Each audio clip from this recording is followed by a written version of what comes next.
होऊ घातलेल्या नगर परिषदेच्या निवडणुकीमध्ये अहमदपुरात कोणते मुद्दे गाजणार,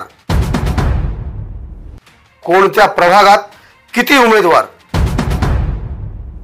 कोणत्या उमेदवारात होणार जंगी लढत, कोण निवडणुकीच्या रिंगणातून बाहेर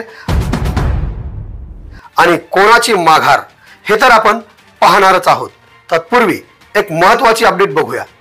अहमदपुरात उमेदवारांनी भरली आहे 26 लाखाची थकबाकी, जुन्या कराची वसुली।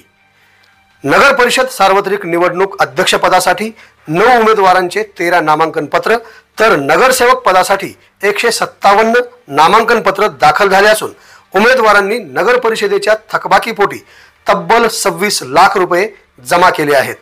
नगर परिषद निवडणुकीत मालमत्ता कर, नळपट्टी, उपयोगिता कर, वृक्ष कर, अग्निशमन कर, रोजगार हमी योजना कर वसुली केली जाते। मात्र मागील 4 वर्षापासून प्रशासक असल्यामुळे बऱ्याच अंशी कर वसुली स्थगित झाली होती। मात्र निवडणूक जाहीर होताच नगर परिषदेच्या तिजोरीला चांगले दिवस आले आहेत। केवळ बेबाकी प्रमाणपत्राच्या पावतीसाठी 200 रुपये प्रमाणे 2,59,000 रुपये जमा झाले असून इतर करात 23,40,000 रुपयांचा कर भरणा उमेदवारांनी केला आहे। आर्थिकदृष्ट्या नगर परिषदेला चांगले दिवस आल्याचे दिसत आहे।